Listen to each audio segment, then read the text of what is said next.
Meus irmãos, nós vamos hoje estudar o sétimo mandamento, né? Nós já estudamos os 6 primeiros e agora nós estamos chegando próximo ao fim e estudaremos o mandamento não adulterarás, não adulterarás. E como nós sempre fazemos,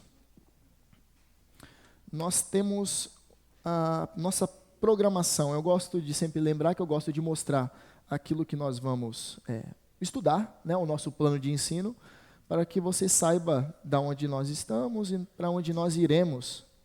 Então, a princípio, nós vamos fazer a leitura do mandamento, né, do capítulo 20 de Êxodo.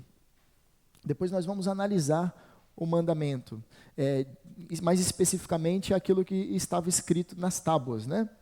No caso, nesse sétimo mandamento. Depois nós vamos para a aplicação que o catecismo maior de Westminster ele faz deste mandamento. E na sequência nós vamos trazer para a nossa realidade, observando que esse mandamento ele tem uma extensão. Como nós temos visto até então, todos os mandamentos eles possuem uma extensão maior do que o mandamento de maneira restrita, né? E no caso do sétimo mandamento não será diferente. E esse mandamento ele trata sobre a pureza sexual de maneira profunda, né? Desde as intenções do nosso coração até as ações, né, que nós cometemos. Então nós vamos analisar a pureza sexual na atualidade, né, dando um enfoque nesse sentido. Os livros que eu tenho utilizado para preparar esses estudos, basicamente o nosso catecismo maior. Nós temos utilizado também um livro dessa grossura aproximadamente, um livro do John Frame, um autor americano, que se chama A Doutrina da Vida Cristã. É um livro bem grosso, mas ao mesmo tempo ele é muito prático. Então, todas as nossas aulas têm certa praticidade, né? A gente consegue resgatar e aplicar os mandamentos para nós nos nossos dias. E por fim, alguns insights desse livro, ou melhor, deste estudo, eu extraí de um livro chamado Pureza Sexual, da editora Fiel. Um livro excelente, excelente. Alguns outros irmãos já o leram, e é um livro realmente muito bom, muito prático, e eu recomendo. Um livro do Tim Chester, o nome do autor. Bom, vamos à nossa análise do mandamento. Capítulo 20 de Êxodo, versículo 14. Na sua Bíblia pode estar escrito, não adulterarás, né? Eu utilizo a Nova Almeida atualizada, que ela traduz desta forma, não cometa adultério, não cometa adultério. Da mesma forma, como da última vez que nós, na verdade, todas as vezes nós temos utilizado a Nova Almeida atualizada, eu prefiro essa tradução por quê? Porque o não adulterarás, né, dá um sentido de um futuro muito distante, né? Ao passo que quando nós olhamos o não cometa adultério, ele tem uma tradução mais próxima para nós, né? Numa abordagem da língua portuguesa, isso pode ser melhor explicado, como eu disse da última vez, mas nós não vamos entrar nessa questão. Portanto, nós vamos usar essa versão entendendo que a palavra adultério, quando é escrita, tem a intenção de traduzir um intercurso sexual, né? Então, não cometa adultério pode ser compreendido. Você não ter relações sexuais fora do seu casamento. Mas ele tem uma extensão maior, né? Esse mandamento, ele tinha uma punição muito severa. Lá em Levítico, capítulo 20, versículo 10, nós lemos que aquele que fosse pego em adultério, ele deveria ser apedrejado. Não somente ele, mas a mulher também. Os dois seriam apedrejados, para apresentar a gravidade que há nesse tipo de desobediência. E Cristo Jesus, comentando sobre este mandamento, ele vai um pouco mais profundo do que a ação em si. Lá no capítulo 5 de Mateus, versículo 27 e 28, ele vai dizer que o adultério está já na intenção do coração. No momento quando um homem olha com maldade, com lascívia para uma mulher, ali ele já adulterou em seu coração. Então, basicamente, nós podemos extrair aqui essas poucas lições, mas com aplicações muito profundas que o Catecismo Maior fará. Ele dirá assim, sendo perguntado quais são os deveres exigidos no 7º mandamento, ele vai responder que os deveres são a castidade no corpo, no entendimento, nos afetos, nas palavras e no comportamento. Então você percebe uma série de aplicações, não somente o ato em si, mas falando inclusive dos nossos afetos, dos nossos comportamentos mais profundos. E ele diz também que a preservação desta castidade e dela em nós mesmos e nos outros. Ou seja, a forma como nós tratamos acerca da santidade na questão sexual, não somente imposto a nós, mas também aos outros. Isso torna o crente alguém um pouco chato, porque quando você vê algo que não está em conformidade, logo você exortará, né? Você não ficará somente para você. E a preservação dessa castidade em nós mesmos e nos outros. Isso nos traz uma responsabilidade sobre aqueles que estão ao nosso redor. E ele continua respondendo, a vigilância sobre os olhos e todos os sentidos. Veja só, não somente os olhos, né?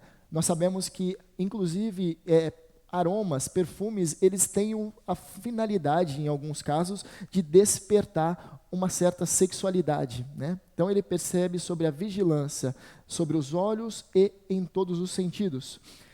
E ele continua, e a temperança, a conservação da sociedade de pessoas castas. Ou seja, o cristão é alguém que preza pela pureza, pela santidade também na nossa sociedade. Ele continua dizendo a conservação da sociedade de pessoas castas, a modéstia no vestuário, olha só. A forma como nós nos vestimos diz muito sobre como nós enxergamos a relação entre santidade e a sexualidade.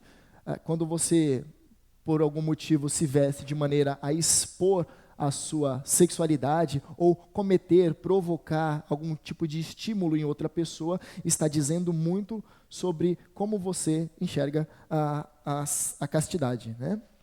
A modéstia no vestuário, o casamento daqueles que não têm o dom da continência, ou seja, aqueles que não podem serem classificados como celibatários, o amor conjugal e a coabitação, o trabalho diligente em nossas vocações, evitar todas as ocasiões de impurezas e resistir às suas tentações. Então ele vai dar uma grande amplitude, inclusive aplicando no dever, no amor conjugal e a coabitação, ou seja, a relação entre marido e mulher é algo exigido também.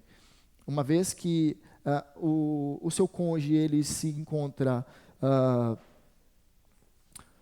a palavra que eu posso utilizar, esquecido, né, nessa situação, ele acaba procurando outros meios de ser satisfeito. Isso você está abrindo uma precedente, uma brecha, né, para que, de certa forma, ele seja tentado e o inimigo venha a oferecer outros meios dele ser satisfeito. Ele continua agora na próxima pergunta, na pergunta 139, isso, os pecados. Ele vai responder, os pecados proibidos no 7º mandamento, além da negligência dos deveres exigidos, são, aí ele vai dizer o que é o adultério, né? O que tem de negligência e o que tem de ação, né? São o adultério, isso aqui fica um pouco explícito, né, no mandamento, mas ele fala também a fornicação, ou seja, o ato de estimular a intenção sexual, o ato de estimular a ação em si, o rapto, o incesto, a sodomia. Sodomia aqui, geralmente em algumas versões antigas da Bíblia, elas traduzem a questão de um homem ser afeminado ou um homem ou uma mulher ter inclinações homossexuais como sodomia, né? Um pecado que era comum em Sodoma. A sodomia e todas as suas concupiscências desnaturais. Aqui, concupiscências desnaturais, ele está falando de maneira bem clara sobre aquilo que foge à naturalidade de um homem ou de uma mulher. O homem foi feito para a mulher e a mulher para o homem, né? Não o homem para o homem e a mulher para a mulher. É isso que os deputados de Westminster estão nos colocando. Todas as imaginações, os pensamentos, os propósitos e os afetos impuros. Então, perceba novamente ele repetindo aquilo que havia feito na última pergunta. Todas as comunicações corruptas ou torpes. Sabe a pessoa que, no seu vocabulário, ainda que ela não fale palavras que são consideradas como palavrão, palavras que dão duplo sentido, palavras repletas de malícia, isso é condenado neste mandamento. Palavras sujas, palavras baixas, nossa sociedade parece que se acostumou com esse tipo de palavras, né? Ou ouvir as mesmas, olha que interessante, você ouvir, você dar ouvidos a esse tipo de conversa, a esse tipo de comunicações, a esses tipos de espetáculos, né? Nós temos hoje em dia espetáculos de stand-up, e quando você para ouvir, em alguns momentos, é tão baixo o teor que são apresentados ali, mas nós podemos falar isso sobre filmes, nós podemos falar sobre música, e o mandamento ele vai continuar falando. A aplicação do mandamento pelo catecismo. Olha o que ele diz, ou ouvir as mesmas, os olhares lascívios, o comportamento imprudente ou leviano, sabe, um comportamento leviano, um comportamento que vai além daquilo que é permitido, um comportamento que não é aceitável.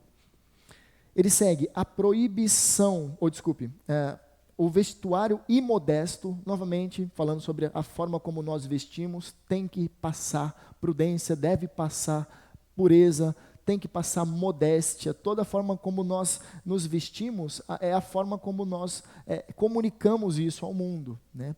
Nós temos visto na sociedade alguns debates sobre que a mulher ela deve se vestir a forma como ela quiser, né? A forma como ela se achar que é interessante para ela, e isso não tem que ser limitado pela sociedade. E há um debate do outro lado falando que a forma como a mulher se veste, ela insinua aos homens alguma coisa, né? Obviamente o lado feminista vai dizer que a mulher ela pode se vestir sem modéstia alguma e o problema são os homens, né? Mas nós vemos aqui que há uma responsabilidade também sobre aquelas que se vestem, né? Os homens também devem se vestir com modéstia, né? Obviamente a forma como os homens se vestem, o padrão, apesar que a moda cada dia tem inventado coisas mais esquisitas, né? Mas os homens na sociedade brasileira, nós não vemos uma extrapolação daquilo que é tido como moderável, né, no vestimento. Ele continua, a proibição de casamentos lícitos e a permissão de casamentos ilícitos. E aqui, ao final, permitir, tolerar ou ter bordéis e a frequentação deles. Aqui são prostíbulos o que ele está falando, bordéis, casas de prostituição, é isso que ele está traduzindo. Ele está falando sobre permitir, olha que interessante. E qual o papel que o cristão tem de permitir? A gente vai ficar lá na porta, né? Lá falando, não, aqui não pode acontecer, não pode ter isso. É utilizar os meios que são legais para a proibição desse tipo de atividade na sociedade. Tolerar, aí nós vamos chamar a gente de intolerante, né? Vocês são intolerantes a essa questão. Tolerar no sentido de não achar comum, não achar normal, não achar aceitável ter bordéis e a frequentação deles. Mas aqui, irmãos, nós podemos fazer uma aplicação aqui já para a atualidade, no sentido das redes de pornografia, né, que estão nas redes, na internet. Nós temos isso a rodo e muitas vezes nós não nos levantamos contra isso. Na verdade, nós não vemos nenhum grupo, seja político se levantando contra essas redes de pornografia que existem muitos e muitos sites e estão à torto e à direita. Ele vai seguir dizendo que os votos e embaraçadores de celibato, a demora indevida do casamento, né, quando o casal enrola muito para casar, ele está trazendo aqui como algo indevido.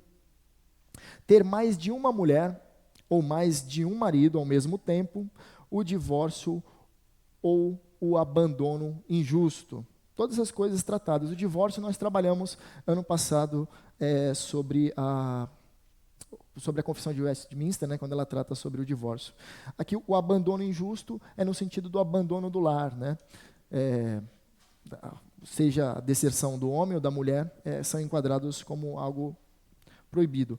Agora ele continua e ele vai mais profundo ainda. A ociosidade, é interessante porque a ociosidade ela não tem, quando você para observar, não tem característica nenhuma, não tem ligação nenhuma com a questão de adultério, não é?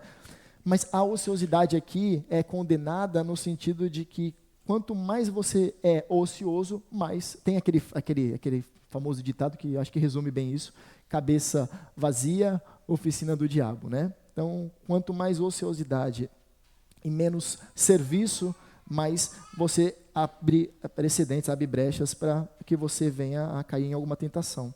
Ele vai falar também sobre a glutonaria, né, ser um estímulo condenável, né? A pessoa que come muito, ela está querendo se satisfazer de alguma forma através da comida. A bebedice, a sociedade impura. E aqui ele vai entrar nos cânticos, irmãos. Livros e gravuras, danças, espetáculos lascivos e todas as demais provocações a impurezas, né? Há músicas, há cânticos lascívios, há cânticos que nos provoquem a impureza na nossa sociedade hoje. O que mais tem é isso, né? Músicas totalmente perversas, depravadas, né? Há especificamente um gênero musical que é um pouco mais gritante, mas se nós formos parar para observar, existem, até dentro daquilo que são músicas, por exemplo, um rock, há dentro do rock músicas que têm uma inclinação que nos provoca a impureza. No samba tem um monte, né? No funk nem se fale, né? Acho que 90% do funk é isso. Danças, olha que interessante, as danças, elas nos estimulam os nossos olhos, nos envolvem de alguma forma, seja para homem, seja para mulher, né? Então, quando você é ocioso e você tem um celular na sua mão e você tem algum aplicativo que quando você passa a telinha e só ficam pessoas dançando, você de alguma forma você está sendo induzido, estimulado à impureza, né? Ou atos de impureza, quer que nós mesmos, quer nos outros. Então aqui é interessante a forma como ele repete, seja em nós mesmos ou nos outros. E isso nos chama a atenção de que nós temos responsabilidade sobre aquele que está ao nosso lado. Seja na sua casa, seja na igreja. Possivelmente no meio onde que não seja cristão, você também consegue encontrar oportunidades para censurar. Existem oportunidades para você trazer certo constrangimento, desconforto para aqueles que têm algum tipo de atividade. Eu mesmo gosto muito, meus amigos que o digam, eu gosto muito de constrangê-los, né? Principalmente que são casados e de repente andando na rua, eles façam algum comentário e eu gosto de trazer e gosto de chamá-los de adúlteros, é isso que eles estão sendo, e não faço nenhum tipo de cerimônia de fazer. Eles dão risada, mas eles sabem que é verdade, né? Mesmo não sendo cristãos, é importante a gente causar certo incômodo a eles. Aqui, irmãos, é uma parte do livro do Frame que ele fala assim: a Escritura apresenta o casamento como um reflexo de nosso relacionamento de aliança com Deus. Violar o casamento é violar essa aliança. A infidelidade a Deus é adultério. Basicamente, o que o autor está querendo dizer é que na relação entre homem e mulher, Deus dramatiza a sua relação tanto com o povo de Israel como com a igreja. A igreja é chamada de a noiva do Senhor. Jesus é chamado de o noivo, né? Nós vemos em Apocalipse sobre as bodas do Cordeiro, né? O casamento, a união perpétua.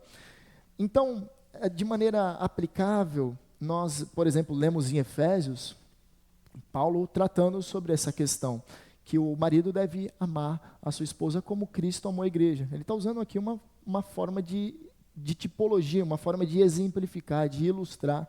Da mesma forma, a mulher deve ser submissa ao marido como Cristo, como a igreja é a Cristo. Nessa parte amarela destacada, está descrito assim: todo pecado é infidelidade a Deus ou adultério espiritual.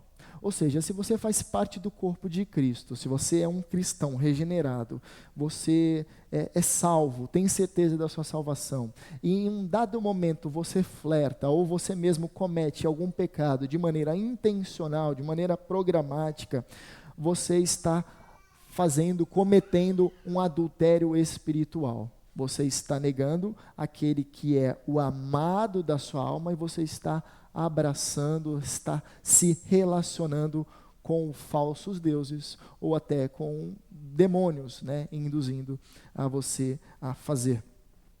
Sempre que pecamos, podemos descrever isso como infidelidade conjugal. Mesmo que nós não sejamos casados, aqui ele está falando de uma fidelidade conjugal com o nosso Senhor. Né?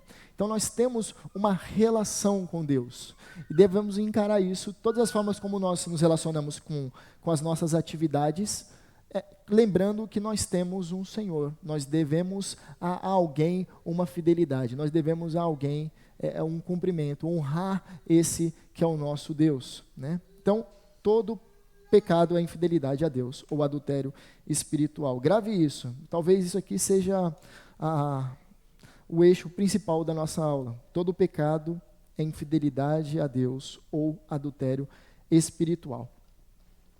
O sétimo mandamento é de maneira um pouco mais estendida, então agora nós faremos isso.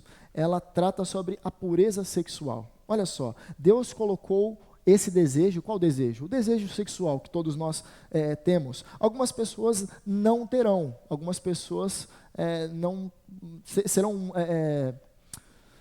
serão abençoadas com esse desejo, pois esse desejo é uma bênção, né? Nós vamos ver daqui a pouco o que acontece com esse desejo, o que se tornou esse desejo, e muitas vezes nós analisamos ele como algo negativo.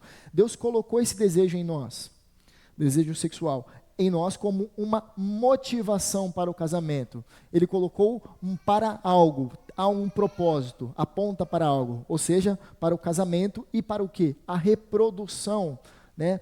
Os mandatos criacionais, um deles fala sobre enchei-vos a terra, multiplicai-vos, está falando sobre ter filhos, povoar a terra. Nós vemos isso se repetindo na aliança que Deus faz com Noé, falando para eles encherem toda a terra. E como também esse desejo serve como uma intimidade preciosa compartilhada entre os companheiros casados. Então esse desejo também é uma bênção para aquele que exercita esse desejo dentro dos moldes de Deus, dentro do padrão de Deus. No entanto, desde a queda, esse desejo se tornou grande ocasião para tentações. Então o que acontece? O pecado, a queda, né? Quando nós falamos sobre pecado original, temos que entender que o pecado ele não vem somente expulsar o homem e a mulher do Éden. Não é apenas isso. O pecado ele tem efeitos cósmicos em todos os aspectos da vida. O pecado ele trouxe devastação em todos os sentidos para a criação. E na questão do desejo sexual, tornou ele como algo não negativo, mas algo que precisa ser considerado acerca do pecado. Né? Quando nós analisamos que dentro de um molde cristão, dentro de um molde segundo a lei de Deus, esse desejo tem lugar, né? Quando a queda vem, parece que nós estamos cometendo um erro quando assim desejamos, quando nós temos um tipo de desejo, e nós devemos lidar com essa inclinação, né? Para que esse desejo ele não seja pecaminoso. Jesus ele vai comentar sobre esse mandamento. Olha o que ele diz, o que eu havia comentado até no início. Jesus ele dirá: ouviste que foi dito, não adulterarás. Eu porém vos digo, qualquer que olhar para uma mulher com intenção impura, no coração já adulterou com ela.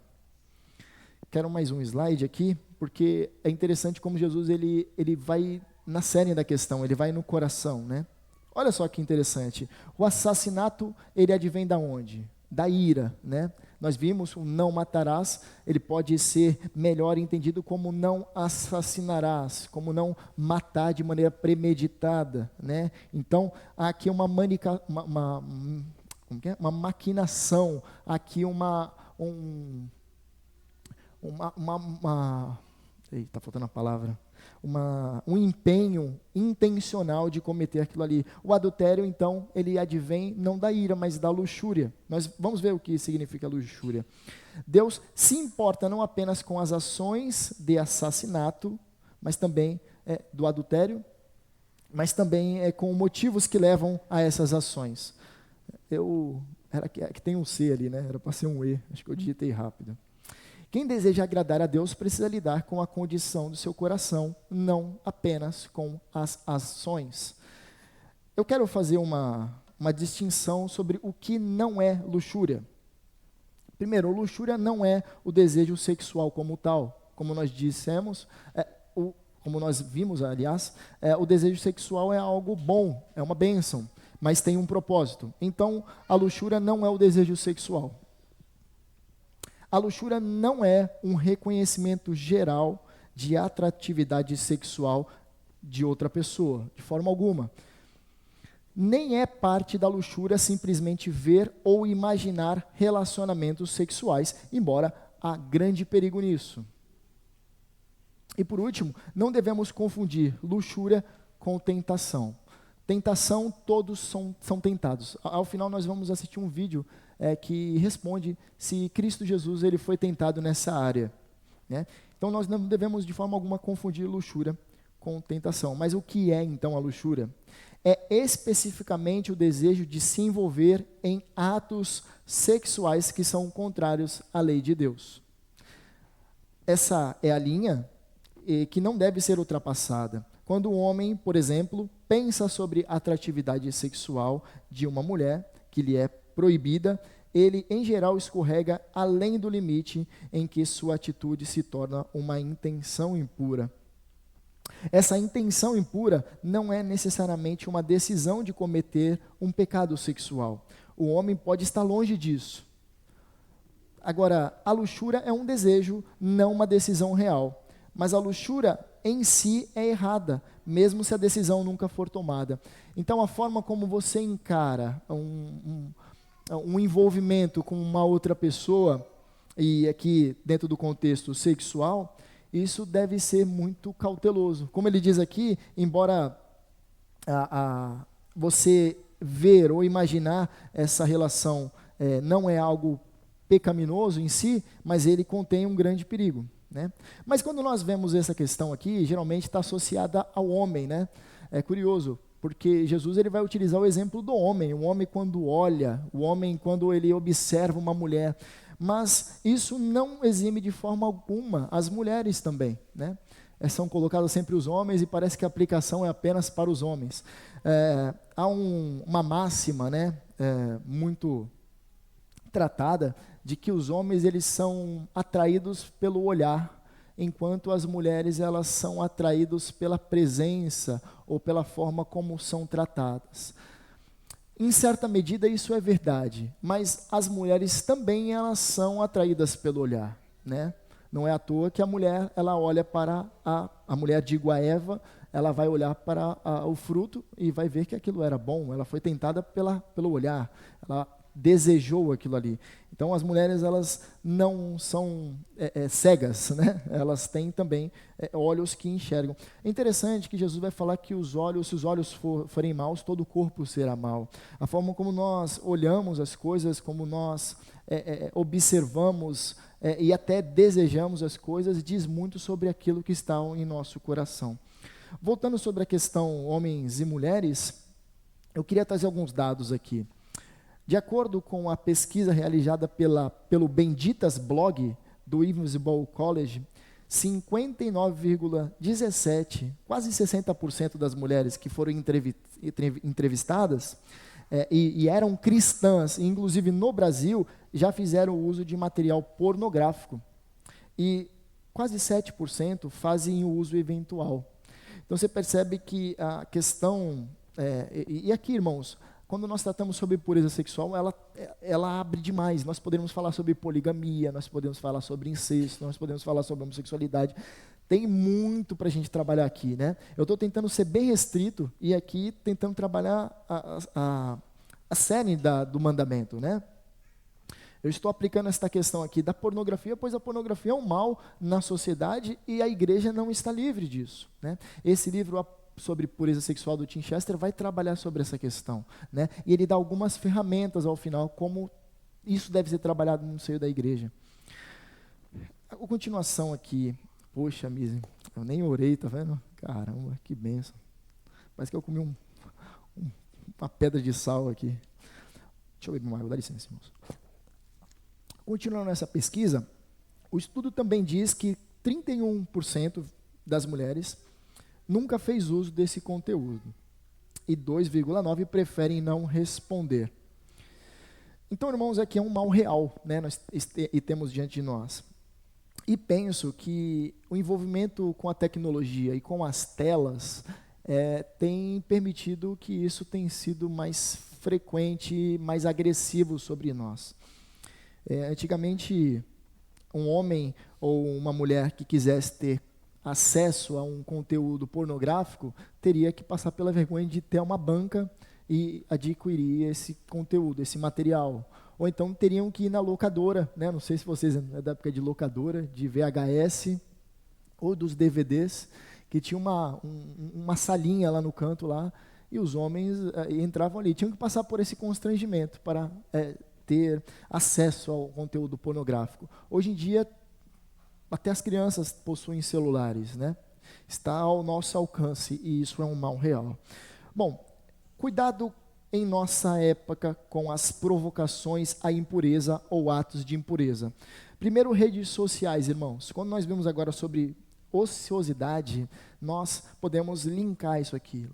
Né? Nós passamos muito tempo em redes sociais, nós passamos muito tempo, por exemplo, nesses aplicativos, por exemplo, um TikTok ou esses aplicativos de vídeos rápidos, né? O que mais possui nesses aplicativos são dancinhas, né?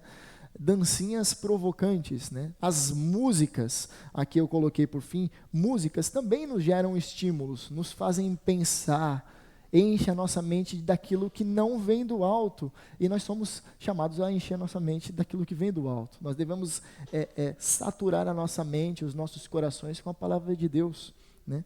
Mas essas músicas diabólicas, elas têm a facilidade de impregnar as nossas mentes, né? Você nem gosta daquela desgraça daquela música, mas você está cantando, né?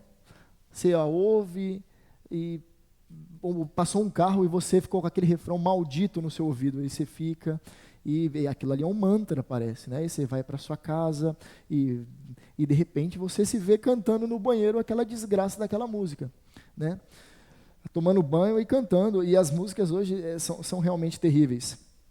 Então, redes sociais, pornografia e as músicas hoje em dia, elas nos atacam de maneira muito agressiva. Qual o antídoto para isso? Primeiro, trocar. O livro sobre pureza sexual, ele fala que nós devemos trocar essas atividades, essas provocações por outras, né? Então, o que nós devemos fazer? Nós devemos ler mais a Bíblia, irmãos. Nós devemos assistir mais pregações. Isso, de forma alguma, vai te fazer um bitolado, um fanático religioso, né? Quer dizer, aqueles que estão perecendo vão te olhar como isso, né? Vão falar, nossa, o cara é um fanático, ele é um... Mas eles também são fanáticos, né? Religiosos também. Mas a religião deles é satisfazer a vontade da carne deles, né? E nós satisfaremos quando nós estivermos imersos no Senhor. Então, trocar essas ações, ao invés de ficar nas redes sociais todo o tempo livre que você tiver, há muitos aplicativos que te limitam, fique somente 1 hora ao dia, né? E o restante do dia, o que eu vou fazer? Né? Você se pergunta, o que eu vou fazer nos outros dias, outras horas vagas, nos outros momentos vagos? Leia a sua Bíblia, né? Assim, talvez você consiga ler sua Bíblia toda em poucos meses, né? Você que nunca conseguiu, talvez, lê-la em um ano, você conseguirá ler em pouco tempo. Leia a sua Bíblia. Procure mensagens que edifiquem. Procure conversas que te edifiquem. Sabe a roda dos escarnecedores da sua empresa, onde as pessoas estão ali conversando sobre besteiras, falando sobre a vida de alguém? Aproveite aquele momento ali para ficar a sós com Deus, no seu cantinho ali, orar, meditar naquela situação, rogar para que o Senhor não permita que você seja tentado a ter esse mesmo tipo de conversa. A pornografia, há recursos também. Eu gostaria de deixar o final para falar sobre isso, como você deve agir nessa situação. E por fim, as músicas. Eu sei que essas músicas pegam como chiclete nos nossos ouvidos, né? Mas procure ouvir louvores, músicas cristãs, músicas que edifiquem, que possuem grandes porções das Escrituras. Faça um exercício muito interessante. Ouça um louvor e compare com as Escrituras. Faça uma análise crítica deste louvor. Ouça de todos os louvores que estiverem disponíveis. Ouça também músicas seculares, mas com muito critério. Perceba qual tipo de mensagem que está querendo ser passado. Toda música tem uma mensagem. Toda música vai ter uma mensagem central, aquilo que nós chamamos de tópico frasal, a ideia central, a cerne da ideia que eles estão trazendo trazer. Toda música tem isso. Você analisar com ouvidos críticos e comparando com a verdade revelada de Deus, eu tenho certeza que você poderá ouvir qualquer tipo de música, e inclusive essas que são perversas, mas com uma análise totalmente crítica, e por conta dessa criticidade você não a desejará, né? Nós já falamos sobre música secular e música cristã aqui, e nós vimos como esse tipo de separação aqui, não há nenhum tipo de, não se sustenta perante as Escrituras, né? Quando nós tratamos sobre cosmovisão reformada. Continuação, irmãos, atenção, os cristãos que buscam agradar a Deus devem evitar tais atividades mencionadas acima. Mesmo entre os solteiros, a luxúria é adultério, como nós dissemos, adultério contra o nosso Senhor, pois viola a aliança com o nosso cônjuge divino. Falei certo. No entanto, esses pecados sexuais, como os demais, não são imperdoáveis, né? Por isso que vira um tabu na igreja, quando vai falar sobre sexo, né? E aí você não fala sobre sexo com seu filho, porque é um tabu, porque seus pais não falaram com você. A melhor maneira de você mostrar para os seus... Isso aqui, irmãos, não estava no cronograma, mas eu acho interessante mencionar. Quando você vai falar sobre sexo com o seu filho, você tem que mostrar não somente que é algo, o sexo fora do casamento é algo mal aos olhos do Senhor. Você tem que mostrar a outro lado, as consequências negativas que isso trará. Isso com certeza servirá de um embarreiramento para que ele se exceda. Quando ele pensar sobre as consequências danosas de uma vida sexual ativa fora dos moldes de Deus, isso vai estimulá-lo a pensar duas vezes. Então, por isso que é importante você sentar com seus filhos, você abrir as Escrituras, você meditar nas Escrituras com ele, vocês perderem, ou melhor, ganharem tempo, muito tempo, sobre o que está escrito na Palavra de Deus. E eles podem encarar, isso aqui é somente uma religião. Não é somente uma religião, não. Isso aqui é provado na realidade. As pessoas que possuem um casamento, que estão fixados sobre a rocha eterna, é mais duradouro, ele é duradouro, ele perdura por mais tempo. Obviamente haverá momentos de conflitos, haverão momentos de conflitos, haverão momentos críticos, sim, haverá discussões,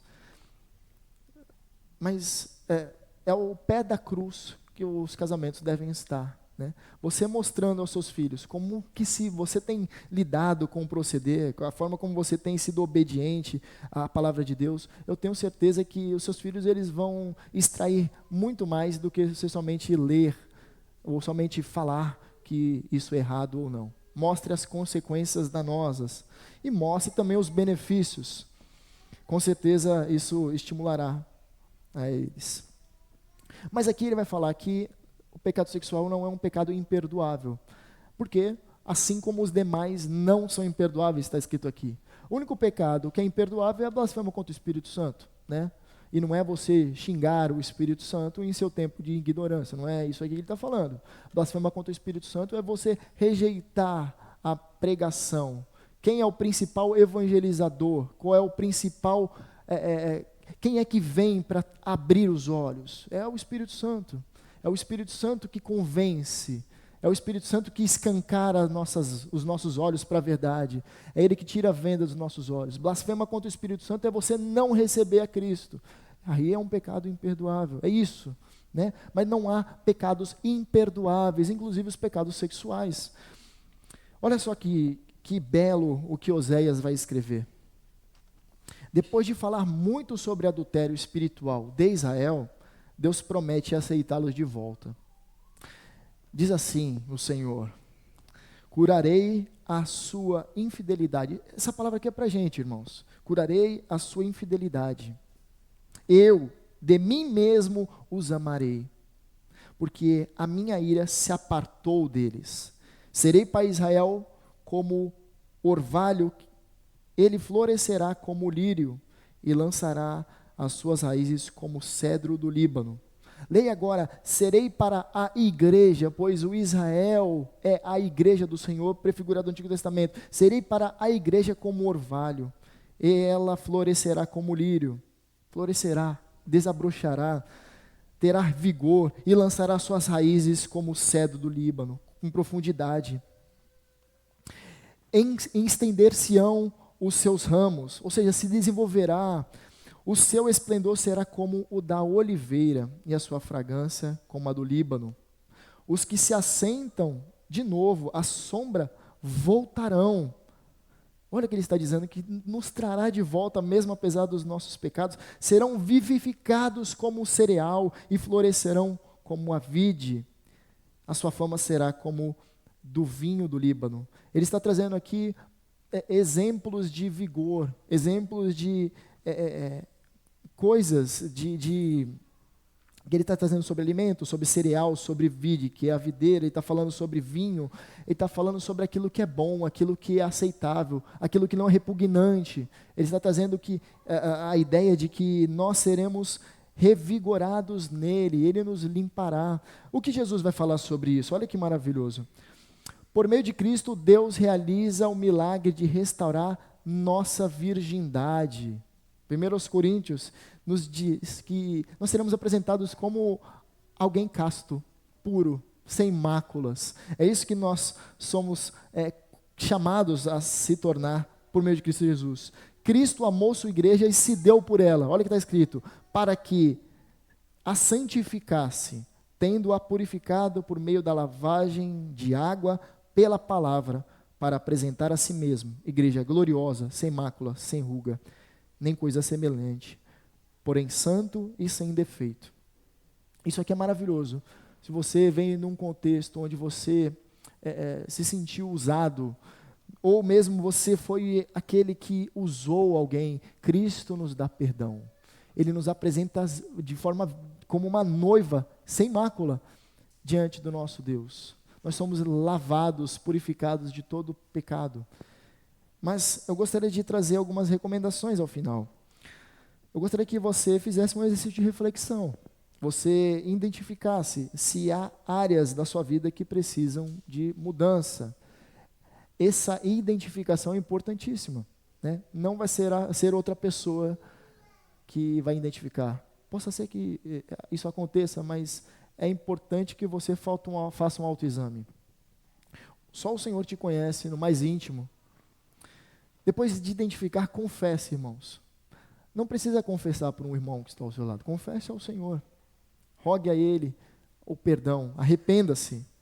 E eu acredito que em casos onde o pecado sexual, a impureza sexual está em um estágio muito avançado, é necessário que você busque ajuda. Para que buscar ajuda? Com o irmão mais velho, com o seu pastor. Você vai até ele e vai fazer algo que você nunca fez. Expor aquilo que tem de mais íntimo e de mais constrangedor que há no seu coração. E como é que funciona esse tipo de ajuda? Você vai confessar o pecado, vocês vão orar junto e essa pessoa vai sempre te perguntar como tem sido essa semana. Como um usuário de drogas, ele vai te questionar semana após semana. E em momentos onde você está sendo tentado, de alguma forma, você vai ligar para essa pessoa. Por isso tem que ser uma pessoa de confiança e uma pessoa muito madura na fé. Não é para qualquer pessoa que você fala. Essas 4 coisas colocadas juntas, elas servirão como maravilhosas, abençoadoras estratégias para você se ver livre tanto da pornografia ou como um adultério que está em seu coração, o desejo por alguém que você sabe que é errado e todas as coisas que este mandamento abarca. Nós vamos orar agora e na sequência nós vamos assistir o vídeo do reverendo Augustus Nicodemos. Gostaria de convidar você a baixar sua cabeça. Santo e eterno Pai, nós agradecemos pela sua rica palavra, sua abençoadora palavra. Nós pedimos que o Senhor nos ajude a vermos os nossos corações como o Senhor o vê, que possamos identificar o mais profundo do nosso coração e aquilo que há no mais profundo possamos encontrar os teus mandamentos guardados. Pedimos, Senhor Deus, que o teu Santo Espírito venha nos ajudar. Ele que é o ajudador, Ele que nos eleva a compreender a Tua verdade, nós pedimos que Teu Espírito abra os nossos olhos, possamos sermos plenos do Teu Espírito e andarmos em santidade diante da Tua presença. Em nome de Jesus, nós oramos. Amém.